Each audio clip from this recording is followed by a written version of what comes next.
নমস্কাৰ, মই জনাৰ্দন বৰা আৰু আপোনালোকে চাবলৈ আৰম্ভ কৰিছে জেডি নিউজৰ বিশেষ অনুষ্ঠান দ্ৰুত সংবাদ। আজি দেশৰ লগতে ভাৰতৰ বিভিন্ন প্ৰান্তৰ পৰা কেইবাটাও গুৰুত্বপূৰ্ণ খবৰ যুগুত কৰা হৈছে।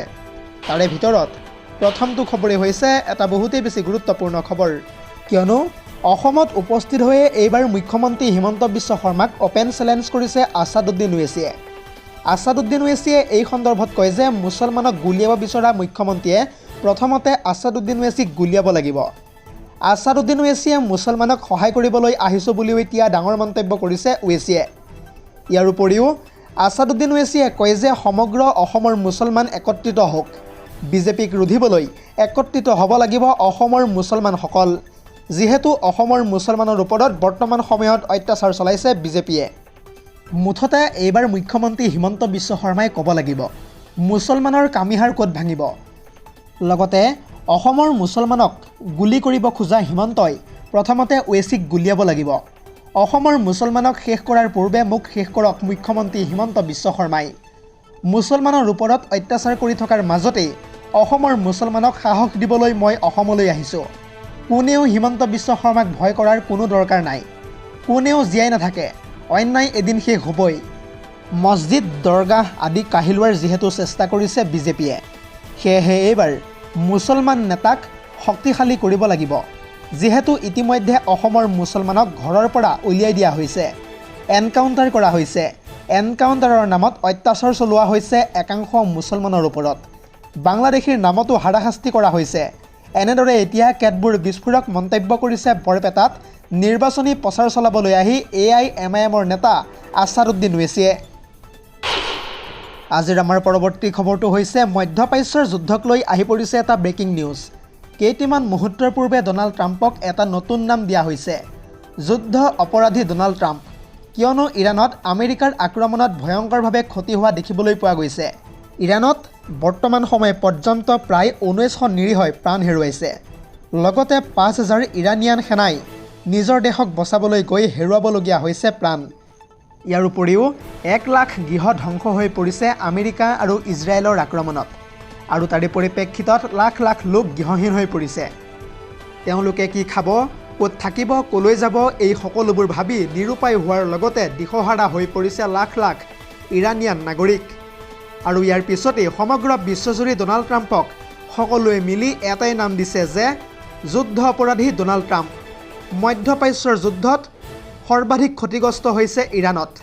আমেৰিকা ইজৰাইলৰ আক্ৰমণত 5000তকৈও অধিক সেনাৰ মৃত্যু হোৱাৰ লগতে ধ্বংসস্তূপত পৰিণত হৈছে দেশখনৰ প্ৰায় 760খনকৈ বিদ্যালয়। ইয়াৰ উপৰিও মিছাইল আক্ৰমণত 300তকৈও অধিক স্বাস্থ্যকেন্দ্ৰ ধ্বংস হৈ পৰিছে। ইয়াৰ উপৰিও ইৰাণৰ প্ৰায় 1 লাখ বাসগৃহৰ ক্ষতিসাধন হৈছে বুলি জানিব পৰা গৈছে। কেৱল ইমানেই নহয়, গুৰুতৰভাৱে আহত হৈ পৰিছে 20,000তকৈও অধিক নিৰীহ লোক। ইয়াৰ উপৰিও ইৰাণৰ পাৰমাণৱিক গৱেষণাগাৰৰো ব্যাপক ক্ষতিসাধন হৈছে বুলি জানিব পৰা গৈছে। কেৱল ইমানেই নহয়, ইৰাণৰ পাহাৰ ফালি প্ৰৱেশ কৰিছে এতিয়া আমেৰিকাৰ মিছাইলে। লগতে ভূগৰ্ভত থকা অস্ত্ৰ ভাণ্ডাৰৰো হৈছে এতিয়া বৃহৎ ক্ষতি। আৰু তাৰে পৰিপ্ৰেক্ষিতত বৰ্তমান সময়ত হ্ৰাস পাইছে শত্ৰু ৰাষ্ট্ৰৰ বিৰুদ্ধে ব্যৱহাৰ কৰা ক্লাষ্টাৰ বোমা। জানিব পৰা মতে ইজৰাইল আৰু পাৰস্য দেশসমূহত ইৰাণে অহৰহভাৱে নিক্ষেপ কৰি আহিছিল এই বোমা, আৰু এই বোমাসমূহ এতিয়া হ্ৰাস পোৱা দেখিবলৈ পোৱা গৈছে। আৰু সেইকাৰণেই এতিয়া সকলোৱে মিলি মাৰ্কিন ৰাষ্ট্ৰপতি ডনাল্ড ট্ৰাম্পক যুদ্ধ অপৰাধী আখ্যা দিয়া দেখিবলৈ পোৱা গৈছে। দৰ্শকসকল, আৰু বহুতো গুৰুত্বপূৰ্ণ খবৰ আছে। যদিহে আপুনি এতিয়ালৈকে এই ভিডিঅ'টোত লাইক কৰা নাই তেন্তে এতিয়াই লাইক কৰি দিয়ক, আৰু এনেধৰণৰ খবৰসমূহ প্ৰত্যেক দিনে পাই থাকিবৰ কাৰণে চেনেলটো ছাবস্ক্ৰাইব কৰি ভিডিঅ'টোত এটাকৈ লাইক কৰি দিব। এই মুহূৰ্তত দিবলৈ লৈছোঁ দিনটোৰ আন এটা বহুতেই বেছি গুৰুত্বপূৰ্ণ খবৰ, কিয়নো হঠাৎ আম আদমি পাৰ্টীয়ে লৈছে বৃহৎ সিদ্ধান্ত। কেইটামান মুহূৰ্তৰ পূৰ্বে সাংসদ ৰাঘৱ চাড্ডাক আম আদমি পাৰ্টীৰ উপদলপতি পদৰ পৰা অপসাৰণ কৰাৰ সিদ্ধান্ত গ্ৰহণ কৰিছে আপে। আৰু এই সিদ্ধান্ত গ্ৰহণ কৰাৰ পাছতেই ৰাজনৈতিক মহলত তীব্ৰ প্ৰতিক্ৰিয়াৰ সৃষ্টি হৈছে। এক প্ৰকাৰ বিপৰ্যয়ৰ সন্মুখীন হৈছে এতিয়া সাংসদ ৰাঘৱ চাড্ডা।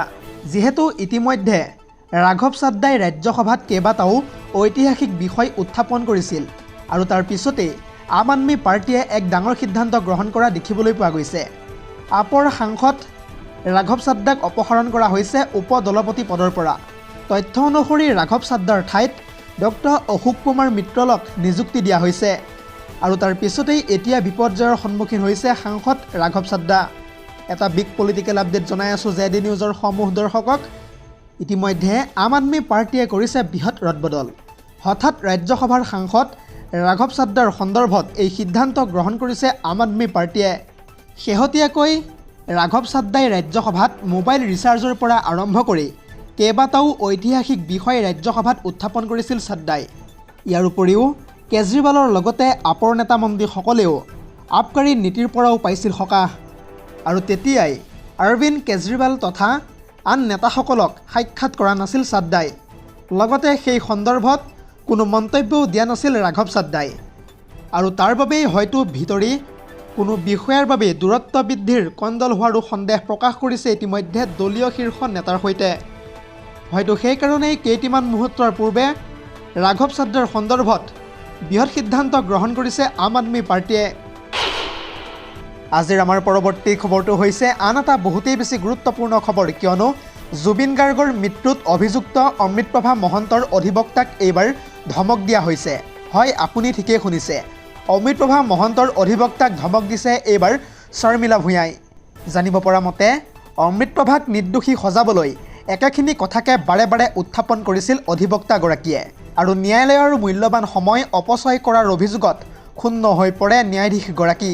যিহেতু যোৱা 30 মাৰ্চৰ পৰাই ফাষ্ট ট্ৰেক আদালতত চলি আছে জুবিনৰ ঘটনাৰ বিচাৰ প্ৰক্ৰিয়া আৰু তাৰ সমান্তৰালকৈ জুবিন গাৰ্গৰ মৃত্যুৰ লগত জড়িত হৈ বাকী কেইগৰাকী অভিযুক্তই যি কাৰাবন্দী হৈ আছে আৰু তেওঁলোকৰ বিৰুদ্ধেও অধিবক্তাই যুক্তি দৰ্শাইছে এতিয়া আদালতৰ মজিয়াত। লগতে অমৃতপ্ৰভা মহন্তৰ কেছটো যিজন উকিলে হাতত লৈছে সেই উকিলজনে বাৰে বাৰে একেখিনি কথাকে আদালতত কৈ থকাৰ কাৰণে ন্যায়াধীশ শৰ্মিলা ভূঞাই ধমক প্ৰদান কৰিছে এইবাৰ অমৃতপ্ৰভা মহন্তৰ অধিবক্তাগৰাকীক। আজিৰ আমাৰ পৰৱৰ্তী খবৰটো হৈছে আন এটা বহুতেই বেছি গুৰুত্বপূৰ্ণ খবৰ, কিয়নো ৰাহুল গান্ধীয়ে কংগ্ৰেছৰ হৈ অসমত নিৰ্বাচনী প্ৰচাৰ চলাবলৈ অহাৰ পিছতে মুখ্যমন্ত্ৰী হিমন্ত বিশ্ব শৰ্মাক টাৰ্গেট কৰি কেইবাটাও বিস্ফোৰক মন্তব্য কৰা দেখিবলৈ পোৱা গৈছে। ৰাহুল গান্ধীয়ে এই সন্দৰ্ভত কি কৈছে বিতংভাৱে সবিশেষ তথ্য চাওঁ আহক। পুনৰ জনাইছোঁ, কংগ্ৰেছ চৰকাৰ আহিলেই হাতজোৰ কৰি ক্ষমা খুজিব লাগিব হিমন্ত বিশ্ব শৰ্মাই। হিমন্ত বিশ্ব শৰ্মাৰ এটা দুৰ্নীতিৰ বিৰুদ্ধে কঠোৰতকৈও কঠোৰ ব্যৱস্থা লোৱা হ'ব। অসমৰ পৰাই মুখ্যমন্ত্ৰীক এনেদৰে এতিয়া হুংকাৰ প্ৰদান কৰিছে ৰাহুল গান্ধীয়ে। ভাৰতৰ আটাইতকৈ বেছি দুৰ্নীতিগ্ৰস্ত মুখ্যমন্ত্ৰীজনেই হৈছে হিমন্ত বিশ্ব শৰ্মা, এয়া মন্তব্য ৰাহুল গান্ধীৰ। ৰাহুল গান্ধীয়ে ইয়াৰ উপৰিও কৈছে যে হিমন্ত বিশ্ব শৰ্মাৰ ৰিম'ট কণ্ট্ৰল নৰেন্দ্ৰ মোদী আৰু অমিত শ্বাহৰ হাতত আছে। প্ৰধানমন্ত্ৰী নৰেন্দ্ৰ মোদী আৰু অসমৰ মুখ্যমন্ত্ৰীয়ে এতিয়া আপোনালোকক লুটি লুটি খাইছে, এয়া মন্তব্য ৰাহুল গান্ধীৰ। খিলঞ্জীয়া লোকৰ ভূমি কাঢ়ি নিছে হিমন্ত বিশ্ব শৰ্মাই। আদানী আম্বানী ৰামদেৱক গতাই দিয়া হৈছে খিলঞ্জীয়াৰ মাটি। কংগ্ৰেছ চৰকাৰ আহিলেই হাতজোৰ কৰি ক্ষমা খুজিব লাগিব, এই কাৰণেই হিমন্ত বিশ্ব শৰ্মাই। হিমন্ত বিশ্ব শৰ্মাৰ এটা দুৰ্নীতিৰ বিৰুদ্ধে কঠোৰতকৈও কঠোৰ ব্যৱস্থা গ্ৰহণ কৰা হ'ব। অসমৰ পৰাই মুখ্যমন্ত্ৰীক এনেদৰে এতিয়া হুংকাৰ প্ৰদান কৰিছে ৰাহুল গান্ধীয়ে। News desk report, JD news.